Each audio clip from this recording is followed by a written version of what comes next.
Hello, welcome back. I'm Kayla Ambrose, your host and travel guide to the other side, and welcome back to the Kayla Ambrose Show. On this podcast, we talk about wisdom teachings, we talk about metaphysical topics, supernatural, paranormal, things of that nature, spirituality. Some episodes we go deep, some we have a little fun, some we stay lighthearted. It's a little bit of everything. Like a buffet table, it's all put out here for you to partake and sample and hopefully enjoy. The old mystery school teachings say if you try something and it doesn't taste like something you like right then, the only thing they ask is that you put it back on the table. That maybe you'll try it again later, and as you've changed, your taste might change as well, and you might find it interesting. So I'm inviting you to do that with these podcasts. Some of them, if they don't feel right at the time, maybe check them out again later.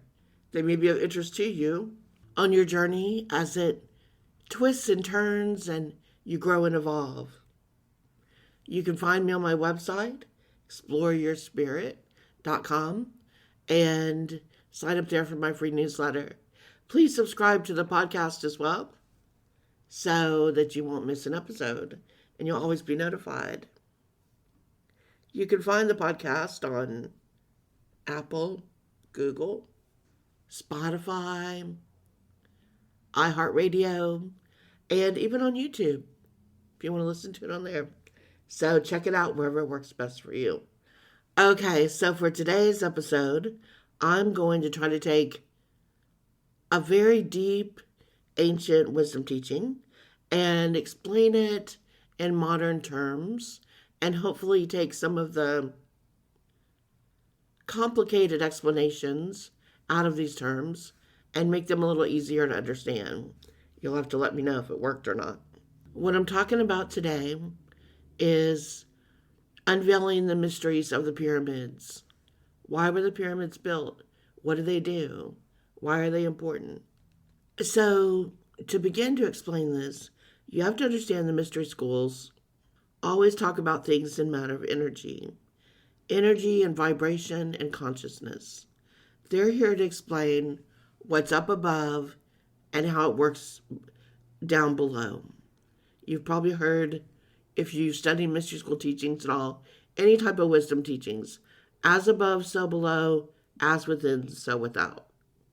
They're talking about you, your higher self, and your lower self, and your inner self and your outer self. And everything has consciousness. Everything has energy. Everything's matter and vibration.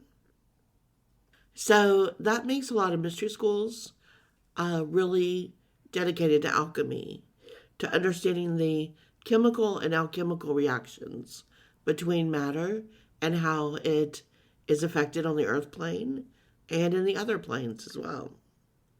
If you've studied alchemy, you'll hear a lot about mercury and sulfur and salt. If you're studying the higher vibration of alchemy, you'll read about the transmutations of these as energy, consciousness, and matter. And alchemists will explain to you that all things are vibrations. All forces and elements arrive in a vibrational field, and then they form into what they are. And according to what they're made of, it will affect how they're designed. Whether they're more yin or more yang. Whether they're more expansive or more introverted. And as we're here on this third dimension, we work trying to master and harness these vibrations, these powers, this consciousness. We work with it every day with our free will. We change energy and purpose and intention with our words, with our actions. And as we work inward, and we do this going up the chakras, raising our energy from the lower self to the higher self, we create alchemical changes within us as well.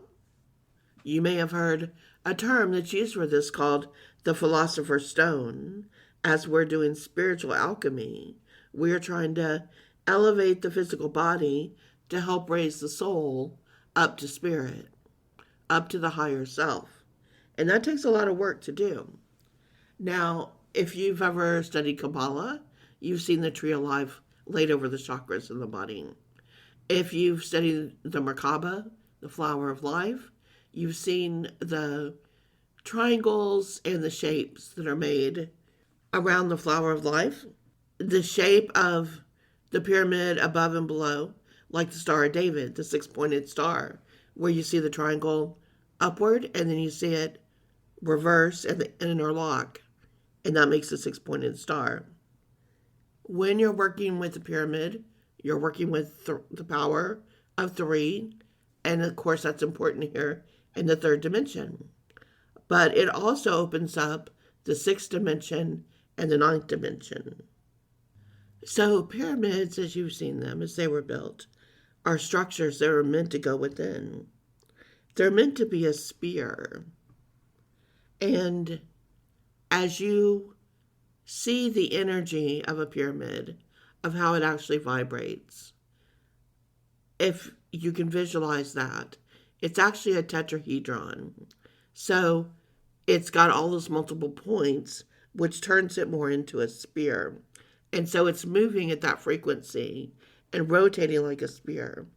And this allows a pyramid at its dimensional, conscious, vibrational energy to spin at that frequency and to move through every dimension. And so it can be in the center of all things. And it is activated here on Earth by certain things, which include water and the energy within human beings. And so the pyramids are affected by that. They are spinning at this frequency, and then they are activated by that consciousness that comes from water or within humans. When they are activated and they are spinning with this energy, they can deliver and they can transfer this information. They can transfer it across the earth, but they can also transfer this information through portals up into the stars, into the constellations. This is why the pyramids are aligned. And if you've seen different pyramids throughout the world, you understand these alignments of Orion and Sirius and the Pleiades, with the pyramids of Egypt being the ones most studied, most talked about. So the pyramids activate this sphere energy and around the earth, and they make it so that it's a gateway we can connect with all the dimensions, all the way up to, like I said, the ninth dimension. And the water is the element that holds this information. And it holds many secrets, water does. Water has a consciousness that's able to hold the keys of this information.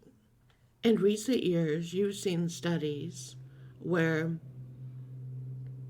people are talking about the hidden consciousness of water. And they're talking about how they can speak a word and see how water holds that word or how water reacts to that word. And at the risk of making a big pun here, that's the tip of the iceberg of what water does.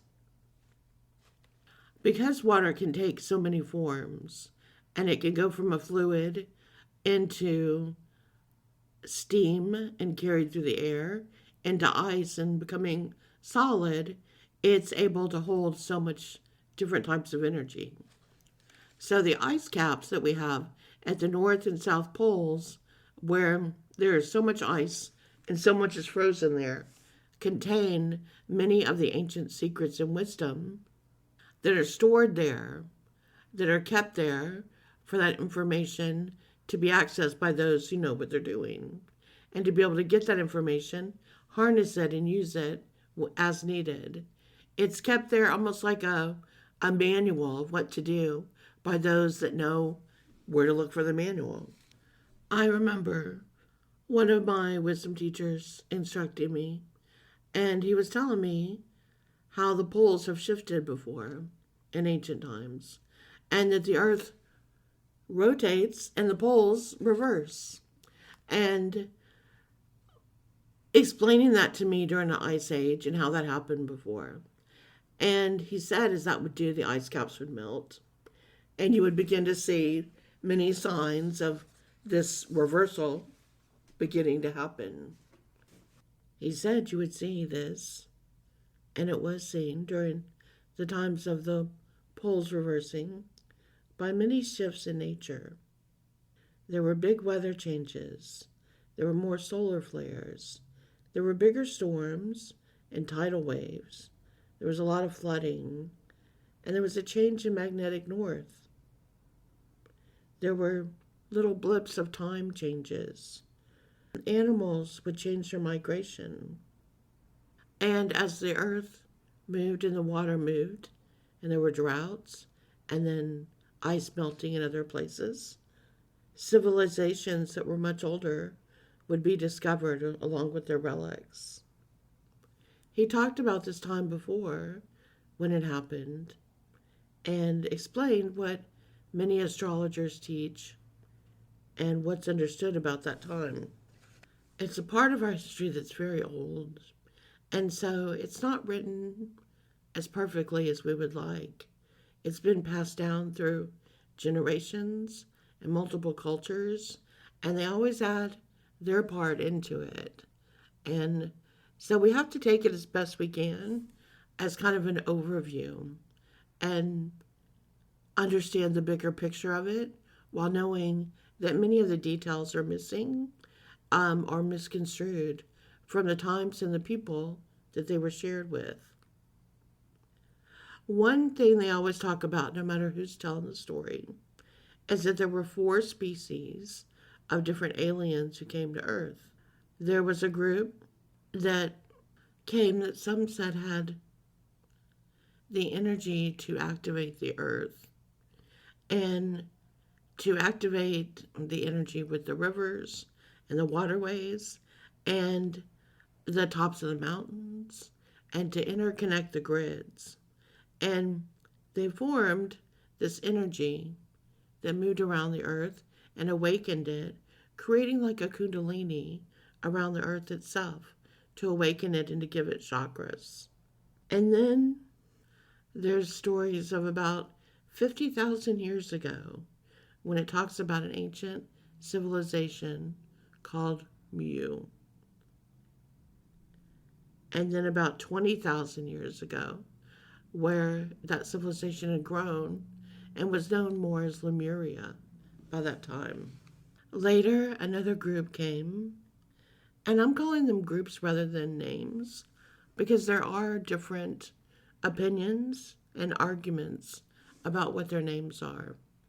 So, for this point of understanding, I would be remiss to say for sure if it was this name or not. I'll leave that to others who feel that they think they know the name. I'm just going to call them groups of beings that came.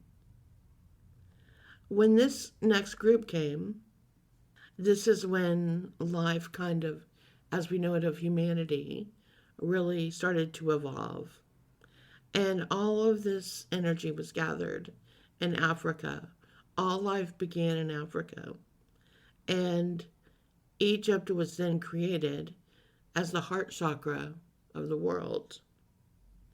And the pyramids were there because they were aligned within each person. They were calibrated to be aligned with the stars above and to be aligned with the heart chakra of each person. And so when you connect with the pyramids of Egypt, you're connecting with the heart chakra of the earth, as well as yourself, as well as the stars above, and those who come from the stars, which we all do. We are part of stardust. The pyramids used to be activated. And what I mean by that is they were vibrating and they were making that tetrahedron shape.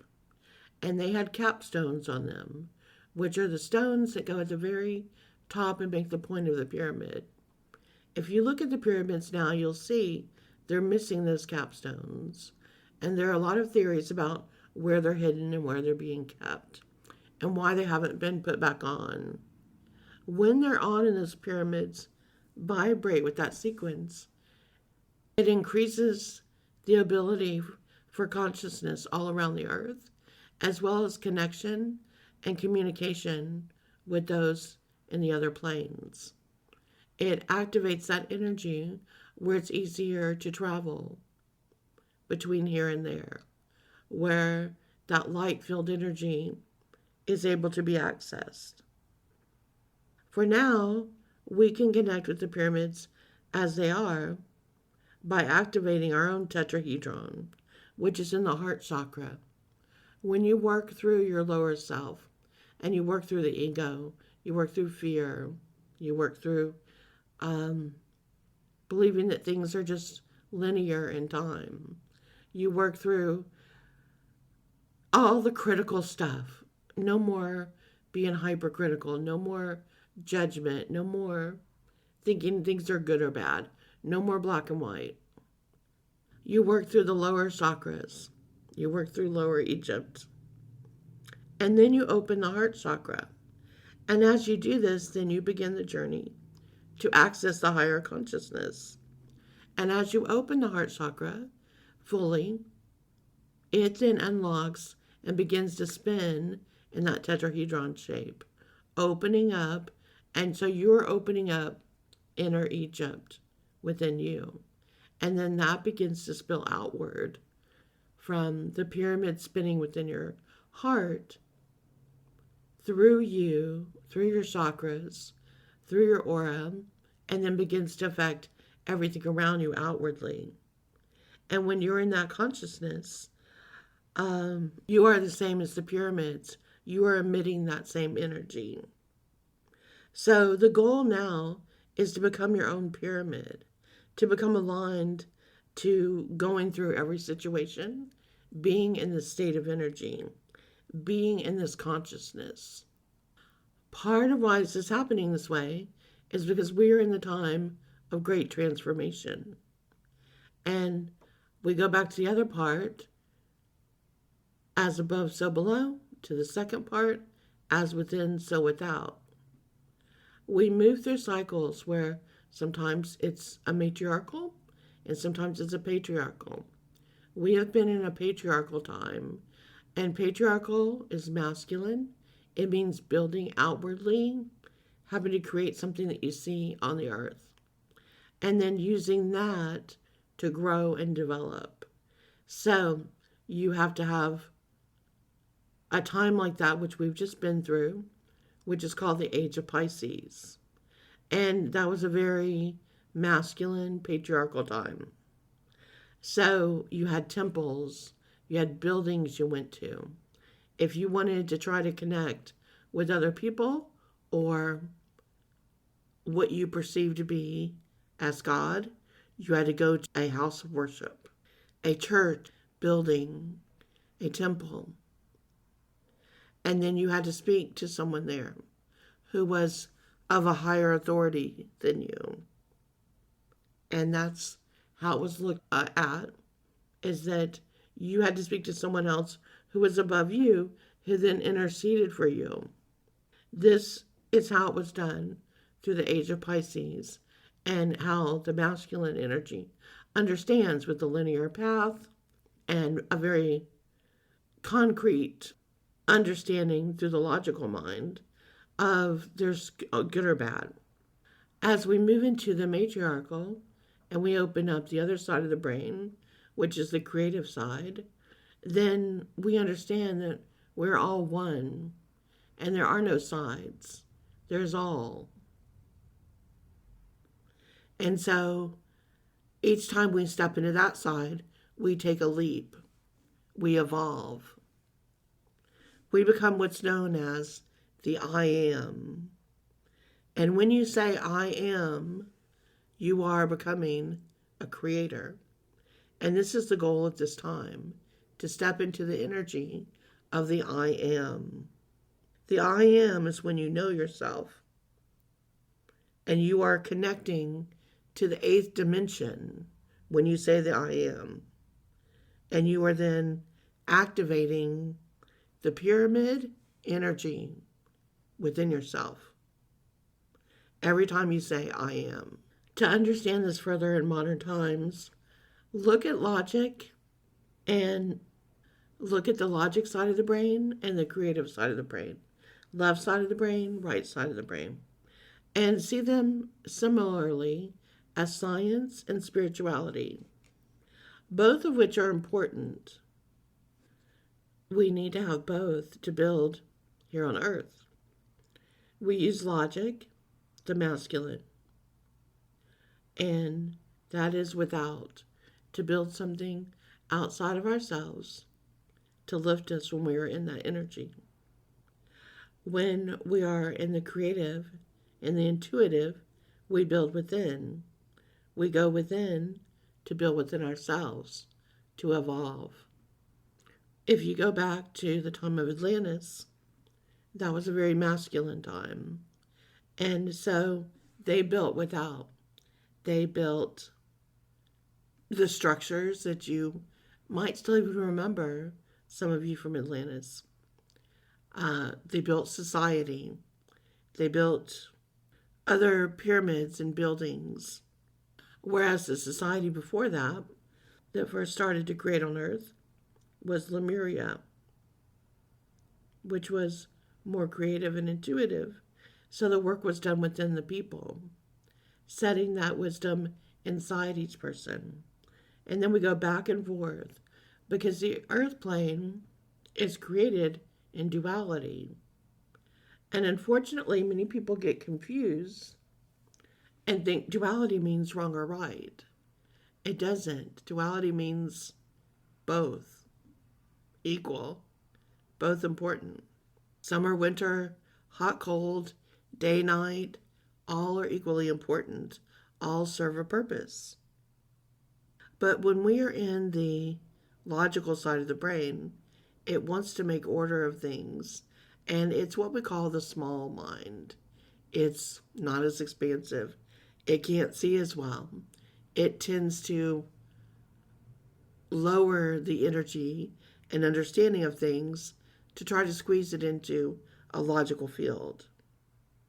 This is where we have been in the Piscean age. We've been in that patriarchal energy. We've been outward, active, building and creating, but always looking to someone else for the answers. Always looking to climb the ladder, reach up and try to become that person in authority, and always believing, though, there's an authority that's keeping us in line. We've now moved into the Aquarian age, and there are different astrologers that have different theories of when that is. I'm going to go with the one that a lot of people are agreeing with right now, which is 2012, was the move into the Aquarian. Now, with any age, it's not like that year happens and the lights go on and there's a party and it's official. An age takes a long time. So it's been happening. There were signs of it in the 20s, the 1920s. There were signs of it in the 40s, in the 60s, in the harmonic convergence of the 80s. There have been plenty of signs in the past 100 years showing how we were making this change. And a change of an age takes quite a while. But we're going to go with 2012 as a pretty good number. And so as we move into the Aquarian age, we're back into a divine feminine, a matriarchal time, a time of going within, when we seek within for guidance. And so with that, everything has to change. Now, this is scary for a lot of people, to see everything they built, everything they thought was right, every structure, outwardly and inwardly collapsing around them. This means how the earth works, how it's built, possibly how politics work, how the economies work, how money works. Everything that was built as a structure begins to collapse. As well, everything built as a structure within also collapses. what you thought was right or wrong, the judgments that you had, the beliefs that you had, the religious beliefs you clung to, all of those begin to collapse as well. It has to collapse in order to see the bigger picture, in order to evolve, in order to go to the next level. You cannot hold on to old ways of believing and old patterns and old energy. You can't level up if you can't let go. And this is where all the fear is right now that you're seeing, where there is such a fear because it has been in a patriarchal age for so long that the understanding of the connection within has not been there for many people. They have forgotten. They have forgotten what it's like to be intuitive. They have forgotten what it's like to connect with elementals or beings from other planes of existence. They have forgotten what magic feels like. They have forgotten what their own intuition feels like. Their heart chakras are not open, and they're certainly not vibrating at the tetrahedron level, opening the gateways to let them go higher. So you can understand why this is a very frightening time for them, because they don't feel a connection to anything else. Those gateways are not open. And just like the pyramids right now on Earth are silent because their capstones are not on top and they're not engaged and operating, if your heart chakra is not operating as well and hasn't been opened in that way, then all you have are your lower chakras telling you to be afraid and to fight and that there's only right or wrong and that the beliefs you were told in your patriarchal lifetime that have been impressed upon you in the world for the past 2,000 years are that you better be good or bad things will happen to you. You will be punished eternally. And that there's an old patriarchal man in the sky watching everything you do and cataloging it, and you're going to be in big trouble if you don't get this right. So you can understand someone who's been under that type of instruction can have fears and concerns and have trouble opening up to more. This is what happens as we change ages. This happened when Atlantis changed. This is the grid around the earth, and it changes. The grid is being updated. It's being upgraded. The entire global consciousness grid around the earth. And that starts at the poles, at the north and south poles. So change comes from within. And it's starting within each of us now. And I write about this in my book, The Awakened Aura. When I used to hear how we were going to move through these dimensions, move through time, and have these extraordinary changes happen to us with our evolution. And I would wonder how our physical body would handle these changes. And over time, I began to see the crystalline grids that were forming around our bodies. And I saw other cords in the aura that were opening up and allowing us to dump this toxic sludge out of our bodies through these cords. And as I watched the new crystalline structures form around our body, I realized that this ship, as I called it, being created around us, these cords of light, were going to hold the matter and the consciousness and the vibration and the energy that each of us exude through the aura and the chakras and create the ship around us to help lift us into these new states of being. We have been made for this. We have been preparing for this. Some of you follow astrology, and some of you I know don't know as much about it. So I'm going to try to explain it as easily as I can without getting too mired deeply into the astrological definitions. I'm an astrologer, but I know a lot of people have told me they really don't want to know the planetary alignments. They don't want that part of the explanation to them. They just want to know, boil it down, what does it mean? So here's my boiled down version. So in astrology, we have 12 constellations. And so to get through each of these constellations, the sun's where the sun's located, it moves to a new zodiac constellation roughly every 2,150 years. So to get through all 12 constellations, that roughly takes about 25,000 in some years. So we look at things in those numbers and to see where things changed. And many of the stories that talk about the ending of Atlantis, that it was about halfway through this time, that it was about 12,000 years ago. And so we look at each age like that, and each one of those 2,150 years marks a new age. So it was about that time ago, 2150 years ago, that we entered the Age of Pisces. And now, and we're using the marker of 2012, we're now in the Age of Aquarius. And so the sun, when it's aligned and we go through these ages, it aligns perfectly into a portal, and it redirects energy from the galactic portal. And this happened with the alignment of the Earth and Sun in 2012. This is one of the reasons that there was so much hubbub, if you remember hearing, about 2012. It was because of this alignment. Many ancient cultures refer to these cycles. The Greeks call the 26,000 year cycle as 4 ages in time: the Iron Age, the Bronze Age, the Silver Age, and the Gold. Astrologers call it the precessions of the equinox. And so they look at these times as markers of what was happening and what was evolving here on Earth. They look back at Mu, which was in the Pacific, and it was a time to go within.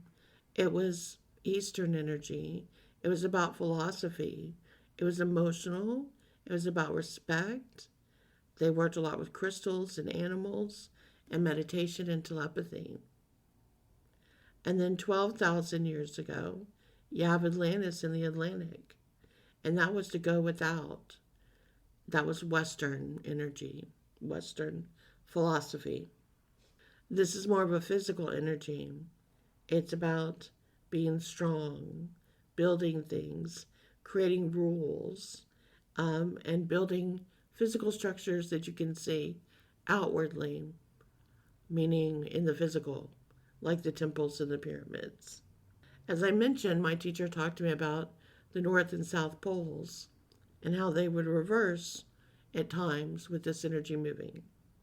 And the ice ages would then hold the wisdom that was gathered from the water that had been put into the consciousness during these times.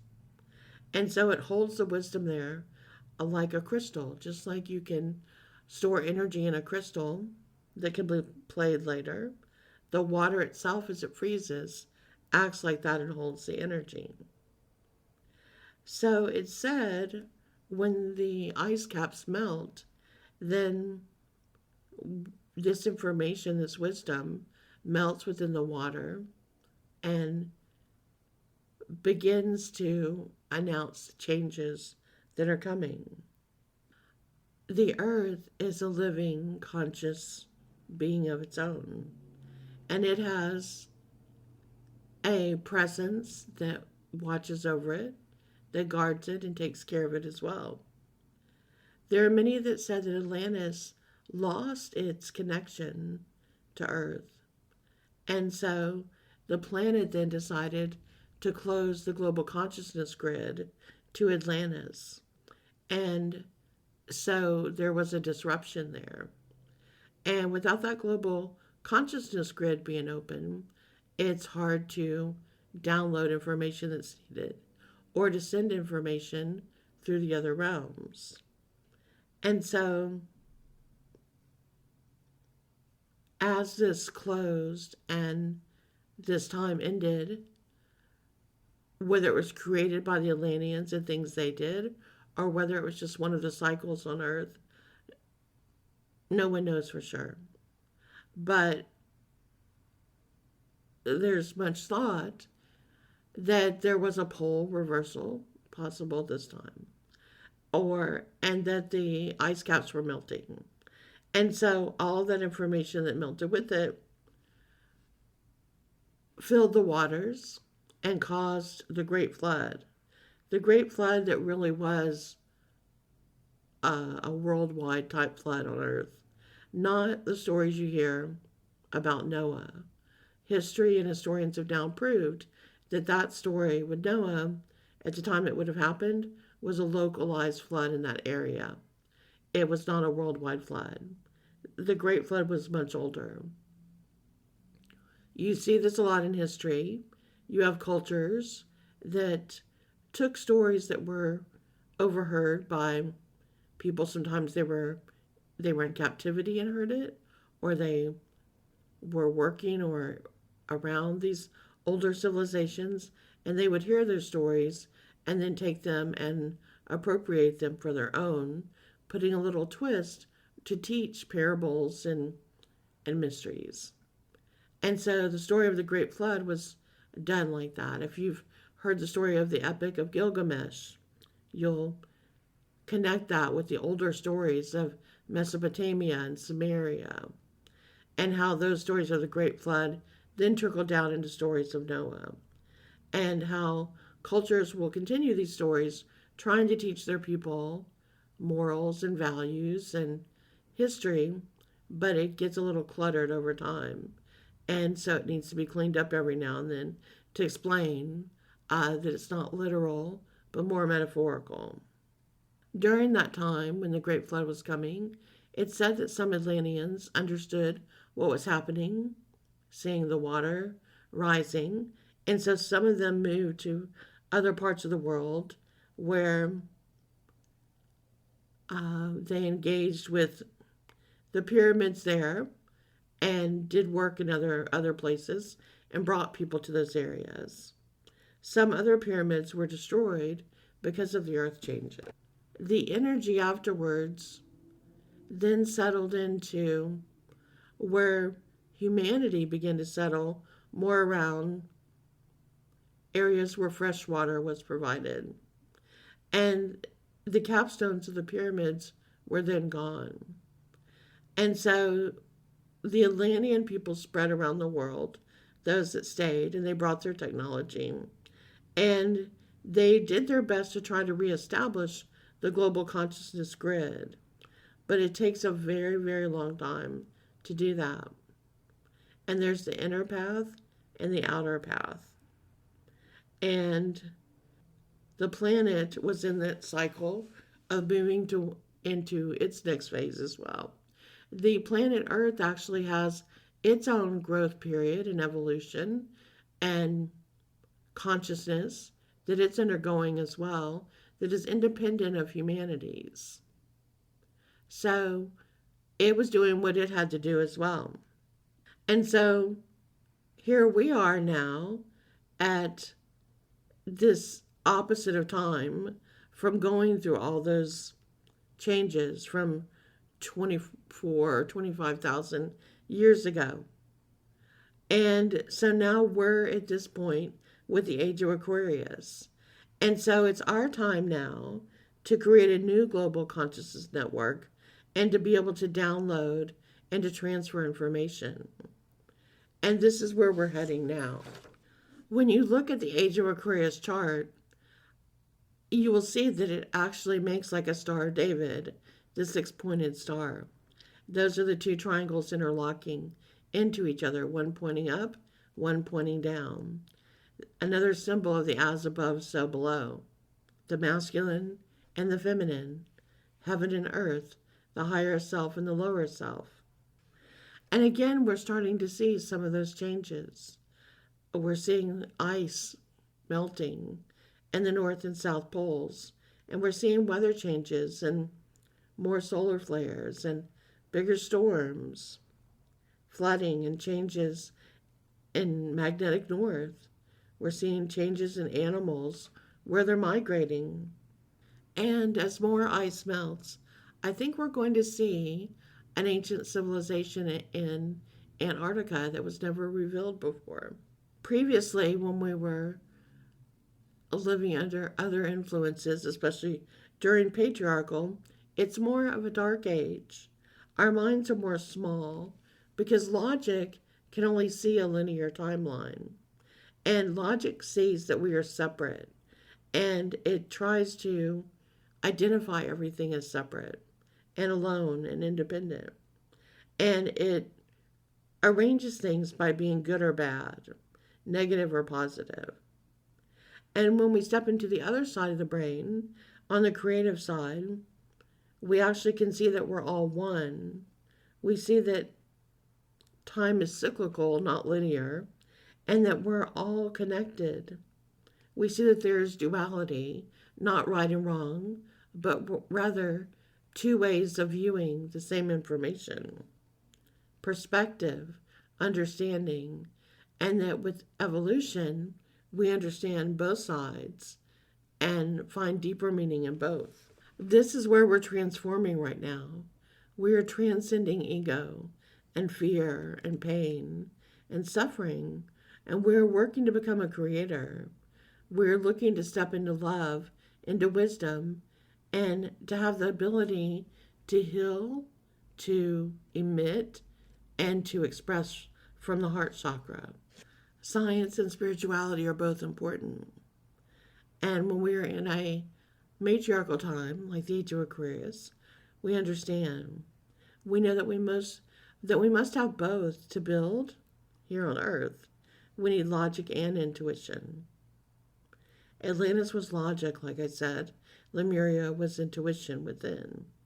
In the Piscean age, we were patriarchal, and so we built outward. And now we're moving into the Aquarian age, the matriarchal age, where we will see with inner guidance. We see that everything has to end and topple to be built new, just like Atlantis did. This is the grid that is created in the earth. It's time to upgrade the grid. These are the changes that are happening. New pyramids are being built, different from the ones that were 12,000 years ago. This time, change comes from within. The earth has 12 gates that allows us to go through to the other dimensions. And the stories say that Atlantis was divided into 12 groups, 12 tribes. These 12 were archetypes, and they belong to the 6 dimensions and the 6 spheres and the flower of life. And they were 6 splits from the 12 archetypes. And that these are the sacred numbers and the sacred geometry from which all things are made. And this is where the original creation began. That it was energy, it was waves of energy that then moved into sacred geometry and that then found form and matter and creation into being here on the earth plane. That we are that final creation of those waves of energy and light that moved into sacred geometry and then into what we know as ourselves today. There was earth, air, fire, and water. And then we became the 5th being with our matter. We are made alchemically from these materials. That sacred geometry lives within us. And it spins when we activate the chakras. And when the tetrahedron is awakened within the heart chakra and spins within us, we are able to move through all of the dimensions, including the dimensions that are activated most by the pyramid, which is the 3rd, the 6th, and the 9th. I'm trying to take thousands and thousands of years of history and evolution and condense it into one tiny little podcast here. So forgive me for so much that I'm skipping over. If this topic interests you, there's a lot more out there about it. I'm giving you a teeny bit of what the mystery schools teach with the wisdom teachings, explaining some of this and why the pyramids were so important. When they operated as they used to do, they were a go between. They allowed us to travel with our consciousness back and forth to these other places. And now, as they still stand, they are a powerful reminder of that ability, which is why people are so drawn to them to this day. They know that these symbols are sacred, even though no one really mostly can tell them why. They feel that from when they're very young. They know that there's something very important there. And this is the outward manifestation of it. When people ask me if I want to go to Egypt and be in the pyramids, I surprise them by telling them no, that I think it's fine as a museum to go and to tour them, but they are dormant right now. There's nothing happening there. So it would be interesting to see, but it's not where the energy is being drawn from at the moment. Now, as we enter this new age, the goal is to become the pyramid from within, to create that tetrahedron energy within your heart chakra. So you carry it, you become the pyramid. You carry that energy to be a portal and to be able to visit all of the dimensions and to go back and forth and to go astral travel and connect spiritually, metaphysically, in whatever way that you would like. To be able to connect with other beings, to communicate with them telepathically, to be a portal, to be able to move through portals. This is where we are heading. We are becoming the pyramids. And this is what the pyramids allude to us and describe for us. And they point to those stars in the sky with their alignments, spinning just like the stars do with that energy back when they were activated a long time ago. There are so many mysteries still to wonder about with the pyramids. Where are those capstones? Who took the capstones down and where did they put with them? What's underneath the pyramids? What's underneath the Sphinx? Where is this information kept? Perhaps it won't be revealed in the pyramids, but through the ice caps as they melt. Perhaps these answers are in Antarctica, and they will be revealed as more ice continues to melt. A couple of takeaways I'd like for you to think about from this podcast is one, are you a wisdom student? Are you interested in this kind of work? My first book, 9 Life-Altering Lessons, Secrets of the Mystery Schools Unveiled, covers the 9 lessons that I teach to students as they enter this type of study. Maybe this calls to you and it's something you want to explore. Second, how do you feel about pyramids? Are you willing to do the inner work to open up this energy within you? Do you understand that this is where we're going now? We won't build it outwardly as a place to go. We will open it inwardly. We will become the I am. I am the energy of the pyramid. We will use this so that we travel rather than having to travel to a place to connect with that energy. We become the traveler. We become the one that moves from place to place. Third, to think about the consciousness in water and to think about how water moves around the world and that it holds energy greater than any other element. So, what energy do you put in your water? Do you cleanse your water? Do you understand the reason now why there's always been talk of holy water and blessing things with water and baptizing and all of these ancient mysteries in such a way that what water and consciousness can actually do with energy and matter? Give some thought to that about water and what it may be doing for you and how important water is to you as you drink it, as you swim in it, as you bathe in it, and every way that you engage with water. There's a great amount of water within each of us, and we're very connected to water. So I hope you'll give this some thought as well. Lastly, give some thought that we have left the Age of Pisces and we're in Aquarius. We're now in the time of the matriarchy and the divine feminine, which is building your intuition, opening your mind, seeing a deeper and stronger connection, opening the heart chakra, leaving the confines of believing that time is linear and that things only happen one way, and instead opening up to greater possibilities, and that there are so many paths, as I say on Explore Your Spirit here, many paths, one destination to get to what you're looking for. There is not just one right answer. There are many paths and ways to go.